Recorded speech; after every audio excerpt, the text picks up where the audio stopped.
아직도 전 세계에는 수많은 사람들이 성지 순례, 다시 말해서 이스라엘 땅을 가고 싶어 합니다. 그것은 왜냐?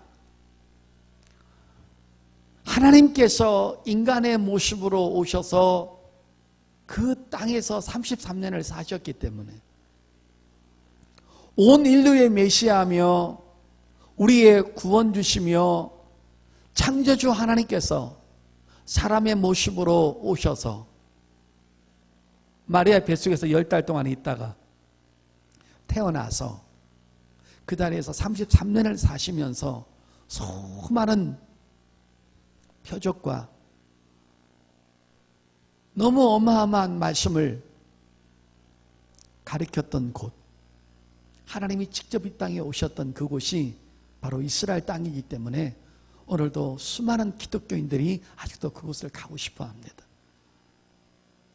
갈릴리 앞바다를 보면서 예수님이 이 갈릴리 앞바다를 제자들과 함께 다니셨구나. 그 예수님의 그 발자취를 보고 싶어하고 그것을 아직도 동경하는 거예요. 제가 오늘 이 설교를 왜 준비하면서 은혜를 받았냐 하면 예수님을 가장 가까이서 예수님께서 주무시는 모습, 잡수시는 모습, 설교하는 모습, 병 고치는 모습, 수많은 사람들을 위로하는 모습, 이런 것들을 직접 본 사람이 베드로였잖아요. 그래서 베드로가 얼마나 주님과 함께 3년 반 동안을 있어서 때로는 실수를 했지만 그러나 마지막에는 너무나 큰 영광을 돌렸던 사람이 바로 베드로이기 때문에 오늘 제가 며칠 동안 기도하다가 때로는 제가 바울에 대한 권면에 대한 말씀도 전했지만 베드로 목사님에 대한 권면을 또 전하면서 우리 영적 생활에 유익이 됐으면 좋겠다라는 생각으로 이 말씀을 성령께서 주셔서 몇 주 동안은 베드로의 권면의 말씀을 여러분에게 드리고자 하니 여러분께서 쭉 받으셔서 예수님을 가장 가깝게 모셨던 그 베드로 목사님이 권면을 받으셔서 여러분 영적 생활에 큰 유익과 도움이 될 수 있기를 예수님의 이름으로 축복합니다. 오늘 베드로 목사님이 믿음 생활하고 있는 바로 저하고 여러분에게 첫 번째로 권면해 주시는 말씀이 7절입니다. 만물의 마지막이 가까이 왔으니 그러므로 너희는 정신을 차리고 근신하며 기도하라. 정신을 차리고 기도하라는 권면을 베드로 목사님이 첫 번째로 해주셨습니다. 그런데 여러분, 이 베드로 목사님께서 다른 주의 종들하고 기도하라는 내용을 가리키는데 다른 것이 하나가 있습니다. 베드로 목사님은 그냥 기도하라고 그렇게 말하지 아니하고 정신을 차리고 기도하라고 정신 차리라, 그 다음에 근신하라, 그 다음에 깨어라, 이런 것들을 계속 반복해서 앞에다가 둔 다음에 맨 마지막에 기도하라는 내용을 하셨습니다. 우리의 삶이 아무리 힘들고 우리의 삶이 아무리 축복받아서 바쁘고 우리의 환경이 아무리 어렵다 할지라도 기도를 중요하게 여기지 않거나 기도를 하지 않는 사람은 한마디로 정신 나간 사람이라는 것입니다. 정신 나간 사람들이나 기도를 안 하는 거지 제정신 사람이면 기도해야 된다는 것입니다. 그래서 정신을 차리고 근신하면서 깨어서 기도하라는 이 내용을 그냥 기도하라고 말한 것이 아니라 강력하게 어필하고 있는 것을 볼 수 있습니다. 성도 여러분, 제각기 바쁘다고 아우성을 치고 제각기 공부를 많이 했다고 뽐을 내고 제각기 사업 때문에 돈을 많이 벌었다고 폼을 잡고 있지만 그러나 기도할 시간이 없을 정도로 바쁘다면 그것은 축복이 아니라는 것입니다.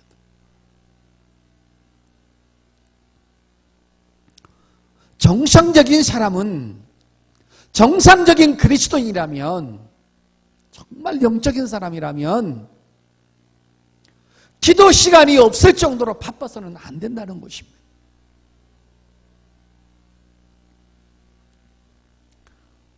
그래서 성도 여러분, 기도하는 시간은 어떤 대가를 지불해서라도 시간을 만들어내야 한다는 것입니다. 잠을 줄이든지 사람의 만남을 줄이든지 돈을 버는 것을 줄이든지 인간관계를 줄이든지 사업을 줄이든지 어떤 대가를 지불하지 아니하고는 절대로 기도하는 시간이 빠져나올 수 없다는 것입니다. 그래서 정신을 차리라는 말은 네 스스로가 바쁜 가운데 중요한 일을 하는 가운데서도 그 프로그램 속에 아침이든지 오후든지 저녁이든지 잠자는 시간이든지 하여간 기도하는 시간을 만들어 놓고 네 모든 일정을 프로그램을 만들라는 것입니다. 그렇지 아니하고는 기도하는 시간이 저절로 오는 사람은 아무도 없다라는 것입니다. 지구상에서 영적인 일을 하시는 분 가운데 하나님의 일을 한 분 가운데 가장 바빴던 사람이 누구였냐면 바로 예수님이셨습니다. 그러면 예수님께서 육체로 이 땅에 오셔서 우리와 똑같이 하나님 아버지를 섬기고 하나님 아버지를 예배하고 하나님 아버지를 위해서 헌신하고 하나님 아버지 앞에 순종을 했는데 그 예수님은 어느 정도로 바쁘셨는가 한번 그분의 발자취를 한번 더듬어 보겠습니다. 예수님이 어느 정도로 바쁘셨는가. 자, 마태복음 8장 23절 24절입니다. 배에 오르심에 제자들이 따랐더니 바다에 큰 놀이 일어나 배가 물결에 덮이게 되었을 때 예수께서는 주무시는지라. 성도 여러분, 저 보시길 바랍니다. 예수님하고 예수님의 제자들이 탄 배가 바람과 태풍에서 바다에 놀이 나서 배가 올라갔다 내려갔다 해서 정말 다른 제자들은 아비규환의 위기를 만났는데 예수님은 주무시고 계셨어요. 그러니까는 주무실 시간도 없이 일을 하셨기 때문에 이런 풍랑 속에서도 그냥 꼬꾸라져서 주무시는 거예요. 얼마나 피곤하면, 얼마나 바쁘셨으면, 얼마나 졸음을 견디지 못했으면 그 풍랑 가운데서도 예수님은 배 밑에서 주무실 정도로 그 잠에 취하셨으니 지난 밤에도 주무시지 못했다는 것을, 그 지난 밤에도 주무시지 못했다는 것을 우리는 발견할 수가 있습니다. 잠을 잘 수 없을 정도로 우리 예수님은 바쁘셨다는 것입니다. 그 다음에 또 하나, 마가복음 3장 20절. 집에 들어가시니 무리가 다시 모임으로 식사할 겨를도 없는지라. 어느 정도로 이분이 바쁘셨냐? 잠이 모자랄 정도가 아니라 아예 잠을 잘 수 없을 정도로 그분은 피곤해지셨어요. 또 하나는 잡수실 시간도 없을 정도로 그분은 바쁘셨습니다. 여러분이 아무리 바쁘다고 하지만 이 정도로 바쁘신 사람 여기 한번 나와 보십시오. 어제 저녁에 3시간이라도 주무셨지 않습니까? 오늘 아침, 점심, 저녁 잡수신 분도 계시지 않습니까? 그런데 예수님은 주무실 시간도 없이, 밥 잡수실 시간도 없이, 인간의 기본적인 시간도 없이 그분은 주의 일에 열심히 일을 하셨다는 것입니다. 주무실 시간도 없고 잡수실 시간도 없고. 또 보겠습니다. 요한복음 6장입니다. 11절부터 15절까지 제가 읽겠습니다. 요한복음 6장입니다. 예수께서 떡을 가져 축사하신 후에 앉아있는 자들에게 나눠주시고 물고기도 그렇게 그들의 원대로 주시니라. 그들이 배부른 후에 예수께서 제자들에게 이르시되 남은 조각을 거두고 버리는 것이 없게 하라 하시므로 이에 거두니 보리떡 5개로 먹고 남은 조각 12바구니에 찼더라.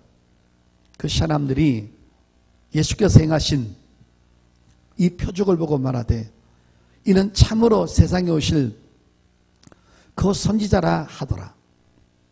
그러므로 예수께서 그들이 와서 자기를 억지로 붙들어 임금으로 삼으는 줄 아시고 다시 혼자 산으로 떠나가신지라. 성도 여러분, 저 보십시오. 보리떡 5개하고 물고기 2마리를 가지고 장전만 5,000명을 넘게 먹였습니다. 무리 수만 명을 먹였습니다. 그리고 12강쥐를 남게 했으니까 사람이 이런 표적을 본 적은 단 한 번도 없었다는 거죠. 그때 사람들이 예수님을 보고 예수님 행하신 그 표적을 본 다음에 어느 정도로 충격을 받았냐면, 아, 이분은 우리가 기다려온 메시아다. 저분은 인간이 아니고 창조주이시다. 저분은 신이시다. 그 표적을 통해서 믿음의 눈이 열려서 예수님을 메시아로 받아들이는 믿음의 사람이 있는가 하면, 믿음의 눈이 열리지 않는 사람은 저분을 잡아야 되겠다. 저분을 붙잡고 다니면 먹고 마시고 있는 데는 전혀 지장이 없겠다. 저분을 붙잡으면 내가 이 땅에서 부자 되고 출세하겠다 하면서 자기의 위대한 육적인 지도자로 자기 삶에 필요한 어떤 도구로 사용하기 위해서 예수님을 붙잡았어요.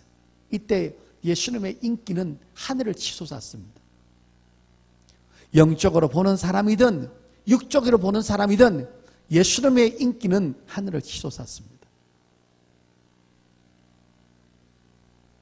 여러분, 저한테 빵 한 조각 갖다 주면서 목사님 3만 명은 고사하고 5사람 먹을 수 있는 표적을 좀 일으키라고 그러면 저는 못합니다. 그런데 여러분, 그 명예와 명성과 인기가 올라갔을 때 막 사람들이 예수님 붙잡아 다니는 거예요. 예수님, 예수님, 우리 예수님, 좋으신 예수님, 능력의 예수님, 나와 함께 계시죠. 제가 예수님을 모시겠습니다. 가난한 사람만 있었겠어요? 권력 있는 사람도 있었겠죠. 그때 예수님은 가만히 빠져나오셔서 어디 가셨어요? 산으로 혼자서 가셨어요. 고독하게 산으로 가셨어요. 자, 예수님 산으로 뭐하러 가셨을까요? 주무시러 가셨을까요? 한번 볼까요? 누가복음 9장 28절. 예수님은 산을 자주 애용하셨어요. 그래서 마태복음도 보면 예수님이 감람산으로 가셨더라는 말도 있고, 또 누가복음 9장 28절에 이 말씀을 하신 후 8일쯤 되어 예수께서 베드로와 요한과 야고보를 데리고 기도하시러 산에 올라가사 기도하실 때 용모가 변화되고 그 옷이 휘어져 광채가 나더라. 성도 여러분, 저 보시길 바랍니다. 여러분은 지금 기도처를, 교회를 선택해서 기도하는 분이 많이 계시지만 우리 예수님의 기도처는 어디였냐면 산이었습니다. 항상 그분은 감람산을 가셔서 늘 기도하셨습니다. 표적을 일으키신 후에도 기도하러 가셨고, 자기 마음에 합한 사람, 제자들을 선택할 때도 밤이 맞도록 기도하신 후에 자기한테 맞는 제자들을 불렀다고 누가복음에, 마가복음에 전부 다 기록되어 있습니다. 예수님이 기도하셨던 그 내용들을 찾으려면 끝이 없고 시간이 없습니다. 중요한 것은 예수님이 어느 정도로 바쁘셨느냐, 주무실 시간도 없고 밥 잡수실 시간도 없고 편히 계실 시간도 없는 그런 상황에서도 우리 주님은 항상 놀랍게도 기도하는 시간을 만들어내셨다는 것입니다. 그래서 기도하는 시간은 정신을 차리지 아니하면 절대로 오지 않는 것입니다. 애들 밥 해주느라고 기도 시간을 못하고, 남편 비움하시느라고 기도 시간을 못하고, 직장 가느라고 기도 시간을 못하고, 사람들 만나서 수다 떠느라고 기도 시간을 없애버리고, 연속극 보느라고 없어버리고, 시험 들어서 없어버리고, 애 가졌다고 없어버리고, 애 낳았다고 없어져 버리고, 이거는 기도할 시간이 너무 없는 것입니다. 기도할 시간이 없다는 것은 그만큼 기도의 중요성을 모른다는 것입니다. 지난번에 의인은 고난은 많으나 하나님이 그 고난 속에서 건지시느니라. 근데 하나님께서 아무나 건지시나요?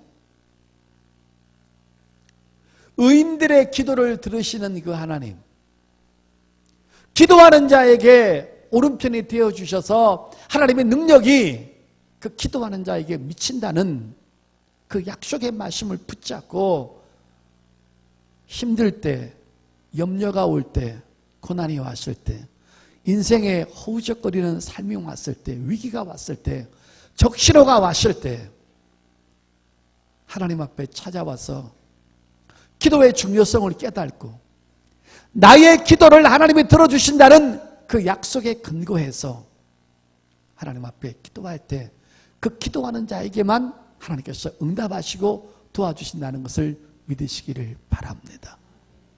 성도 여러분, 기도는 현찰인 것입니다. 기도는 노동인 것입니다. 그러나 오늘날 수많은 사람들은 돈과 기도를 선택하라면 돈이 더 중요합니다.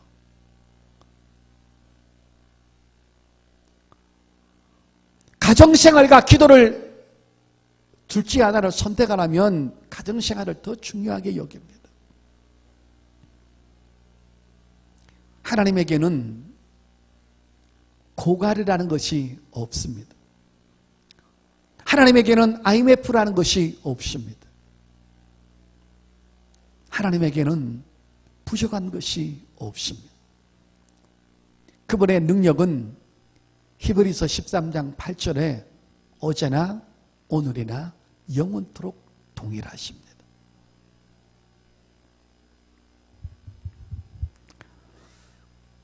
예수님을 가장 가깝게 모셨던 베드로 목사님은 예수님이 저녁에는 무슨 일을 하셨고 아침에는 무슨 일을 하셨고 유대인을 만났을 때는 어떤 설교를 하셨고 이방인들이 있었을 때는 어떤 설교를 먼저 하셨을까? 유대인들이 있을 때는 말씀을 먼저 전하셨고 이방인이 있을 때는 표적을 먼저 행하셔서 그 사람의 수준에 맞게끔 컨트롤해 가시는 그런 지혜로운 모습을 보셨고 예수님의 능력, 몸에서 날마다 주의 능력이 흘러나갔다는 것도 베드로 목사님은 보고 있었습니다. 그런데 그 비결이 바로 예수님의 지치지 아니하시고 끊임없이 중단하지 아니하는 기도 생활에 있었음을 베드로 목사님은 알고 계셨기에 베드로 목사님이 이 땅에서 사역하시고 하늘나라 가시면서 믿음의 사람들이 권면하는 것이 너희는 정신을 차리고 근신하여 깨어서 기도하라. 근신이란 말은 세상의 것들에게 휩싸이지 말라는 것입니다. 기도 시간에 방해되는 것이 있다면 그것을 물리치라는 것입니다. 기도는 아무리 강조를 해도 부담스러운 것이 아닙니다. 그만큼 믿음의 사람들에게 기도가 우선이라는 것입니다. 끊임없이 기도할 시간을 만들어내고 끊임없이 기도할 시간을 얻기 위해서 대가를 지불하고 끊임없이 기도할 시간을 만들기 위해서 잔인하게 내 육체를 내 환경을 쳐서 만들어내지 아니하면 기도 시간은 절대로 올 수 없다는 것을 베드로 목사님이 강력하게 우리에게 말씀을 하고 있는데 제가 신약성경을 연구하다가 베드로 목사님이 어느 정도로 기도를 사랑하고 어느 정도로 기도에 미쳐 있고 어느 정도의 기도로 우선적인 것으로 삶을 살았는지를 성령 받은 후에 그의 삶을 공개한 것이 있습니다. 베드로 목사님은 제가 한 번도 강조하지만 예수님과 3년 반 동안 함께 먹고 마셨던 사람. 그러니까 그분이 말하는 이 말씀의 강도는 예수님을 보지 않았던 사람보다는 훨씬 더 강도가 깊고 정말 진지했다는 거예요. 그래서 우리가 기도해야 될 이유에 대해서도 너무나 강력한 표현을 했죠. 자, 베드로전서 5장 8절 9절입니다. 근신하여 깨어라. 그러니까 베드로 목사님의 메시지는 늘 깨어라는 말씀 많이 했어요. 근신하라 깨어라. 근신하라 깨어라. 너희 대적 마귀가 우는 사자같이 두루 따니며 삼킬 자를 찾나니 너희는 믿음을 굳게 하여 그를 대적하라. 이는 세상에 있는 너희 형제들도 동일한 고난을 당하는 줄 압니다. 자, 저 보세요. 마귀가 주는 고난이 너무 많다는 거예요. 이러면 마귀 때문에 넘어진 사람이 너무 많다는 거예요. 배고픈 암컷 사자가 먹잇감을 찾아서 표호하는데 그 먹잇감을 물었을 때 목숨을 다해서 그 먹잇감을 질식해서 죽여버리고 그를 죽인 다음에 뼈만 남길 정도로 살점을 다 뜯어먹을 정도로 잔인한 우리의 영원한 원수요. 나를 영원한 타켓을 삼고 나를 찾아오고 공격하는 조금만 틈만 있어도 끼어드는 그 마귀를 우는 사자로 비유하셨어요.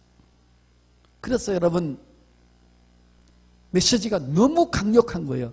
다른 사도들은 그냥 기도하라고 했는데 베드로 사도는 항상 근신하고 정신을 차리라는 거예요. 그러니까 여러분 베드로 목사님의 설교를 인용한다면 기도 안 하고 사는 사람들이 정신없는 사람이라는 거예요. 정신 나간 사람이라는 거예요, 여러분. 기도하는 사람만이 제정신 가진 사람이라는 겁니다. 할렐루야. 옆 사람이 정신이 나갔는지 안 나갔는지 내가 보라 소리는 안 하겠습니다. 그런데 하여간 성경을 보면 기도 안 한 사람이 정신 나간 사람이라는 거예요. 정신을 차려야만 기도를 할 수 있다는 거예요. 자, 그럼 베드로 목사님은 과연 기도를 어느 정도로 하고 하셨을까? 여러분, 베드로 목사님이 기도를 안 하고 우리한테 하라 그러면 위선자지만 베드로 목사님은 이토록 기도를 열심히 했다라는 거죠. 우선 여러분 사도행전 3장 한번 볼게요. 베드로 목사님의 그 발자취를 한번 보겠습니다. 1절 보십시오. 제9시 기도 시간에 베드로와 요한이 성전에 올라가세. 여러분 저 보세요. 그러니까 성전에 일부러 올라갔다는 거예요. 왜? 기도하러. 그러니까 아무리 바빠도 기도할 시간을 만들어냈다는 거예요, 베드로는. 그러니까 기도하고 올라가는 도중에 나면서 안전뱅이가 일어나서 뭘 하나 달라고 하니까 금과 은은 내게 없거니와 내게 있는 것으로 내게 주노니 나사렛 예수 이름으로 걸어라. 그 사람을 그 자리에서 일으켜 세운 거예요. 그러니까 베드로 목사님의 몸에서도 예수님이 행했던 능력이 그대로 흘러가고 있었다는 거예요. 그만큼 베드로 목사님도 기도에 치중했던 사람이라는 거죠. 그러니까는 위에서부터 오는 능력은 기도의 통로를 통해서만 온다는 것을 믿으시기를 바랍니다. 그 다음에 10장이요. 1절부터입니다. 가이사라에 고넬료로 하는 사람이 있으니 이달리아 부대라는 군대의 백부장이라. 그가 경건하여 온 집안과 더불어 하나님을 경외하며 백성을 많이 구제하고 하나님께 항상 기도하더니 하루는 제9시쯤 돼 환상 중에 팔기봄에 하나님의 사자가 들어와 이르되 고넬료 하니 고넬료가 주목하여 보고 두려워 이르되 주여 무슨 일이니까? 천사가 이르되 내 기도와 구제가 하나님 앞에 상달되어 기억하신 바가 되었으니 내가 지금 사람을 요바에 보내어 베드로라는 시몬을 청하라. 그는 부두장이 시몬의 집에 유숙하니 그 집은 해변에 있다 하더라. 마침 말하던 천사가 떠남해 고넬료가 집안 하인들과 부하 가운데 경건한 사람 하나를 불러 이 일을 다 이루고 요바로 보내니라. 이튿날 그들이 길을 가다가 그 성에 가까이 갔을 때 그때 베드로가 기도하려고 지붕에 올라가니 그 시각은 제6시더라. 그가 시장하여 먹고자 하매 사람들이 준비할 때에 황홀한 중에 하늘이 열리며 한 그릇이 내려오는 것을 보니 큰 보자기 같고 내 귀에 메어 땅에 들이웠더라. 자, 성도 여러분 저 보시길 바랍니다. 베드로가 자기의 모습을 누구에게 나타냈어요. 그것이 볼 일이 있어서 갔어요. 그래서 그 사람들이 베드로 목사님을 너무 반갑게 맞이하면서 식사 준비를 하고 있었어요. 목사님 시장하시죠? 그러면 일반 사람들 같으면 식사 준비할 정도면 거기서 앉아서 밥이 달 때까지 노닥거리고 있어야 되죠. 그런데 다른 사람이 식사 준비할 동안에도 베드로는 지붕에 올라가서 기도하고 있었다는 거예요.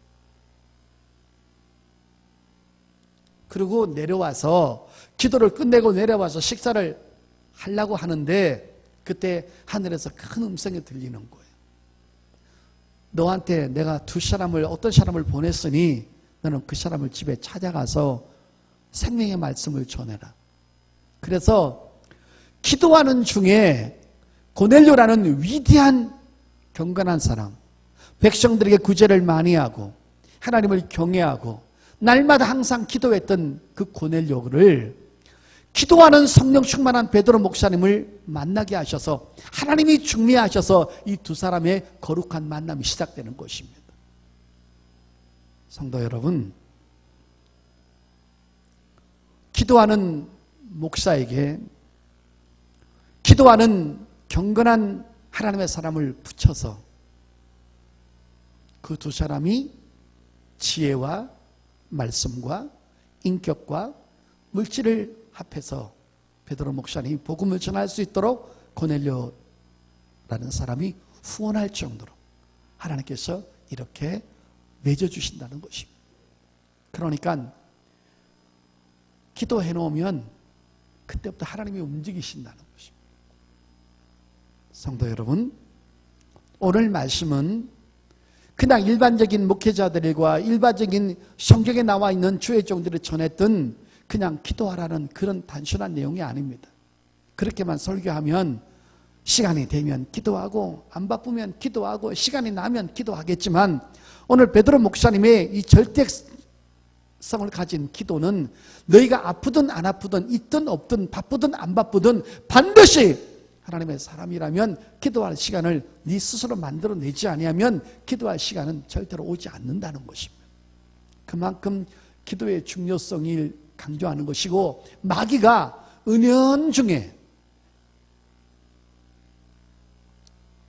죄를 짓게 하는 것만 마귀의 유혹이 아니라 기도를 하지 못하도록 만드는 것도 마귀의 유혹이라는 것입니다. 지금 그거를 베드로 목사님이 가르쳐주고 있는 것입니다.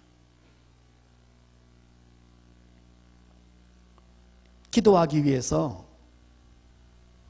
교회까지 오는 시간을 내어야 되고 왔다 갔다 하는 기름값을 드려야 한다는 것입니다. 대가를 지불하지 않고는 기도할 시간을 절대로 만들 수 없다는 것입니다. 성도 여러분, 다니엘이 왜 사자굴에 들어갔습니까? 하나님 앞에 기도하는 것 때문에 들어갔습니다. 어떤 사람이든 간에 느부갓네살 왕 외에는 기도하는 사람이 있으면 사자굴에 집어넣어서 죽게 하겠다고 그들의 교묘한 작전이 시작됐을 때 그것을 알고도 다니엘은 목숨을 대가로 담보로 하고 하나님 앞에 기도한 것을 볼 수 있습니다. 성도 여러분, 누구를 만나고 싶은 그 시간, 자식을 보아야 하는 그 시간, 돈을 벌어야 하는 그 시간, 세상 사람들을 만나야 할 그 시간을 줄여서라도 우리가 기도 시간을 만들어내야만이 하나님의 놀라운 역사를 우리가 경험할 수 있다는 것을 느낄 수가 있습니다. 그래서 끝으로 여러분, 베드로 목사님만큼 가장 성령 충만했던 사람이 바로 사도 바울이지 않습니까? 그 사도 바울이 데살로니가전서 5장 17절에 하신 말씀은 너희는 쉬지 말고 기도하라. 베드로 목사님은 깨어서 기도하라고 했고 사도 바울 목사님은 쉬지 말고 기도하라고 했습니다. 그리고 사도 바울 목사님은, 베드로 목사님은 마귀에 대한 공격에 대해서 말씀했지만 또 다른 각도로 이런 말씀을 한 적이 있습니다. 에베소서 5장 16절입니다. 이것도 아주 강력한 메시지죠. 에베소서 5장 16절. 세월을 아끼라. 때가 악하니라. 그러므로 어리석은 자가 되지 말고 오직 주의 뜻이 무엇인가 이해하라. 여기서 주의 뜻이 뭔가를 이해하라는데 그 하나님의 뜻 가운데 가장 중요한 것 하나가 바로 기도하라는 주의 뜻입니다. 그런데 뭡니까? 세월을 아끼라는 것입니다. 여러분, 이 세월을 아끼라는 원문이 어떤 말씀이냐면 시간을 구원해내라는 것입니다. 시간을 만들어내라는 것입니다.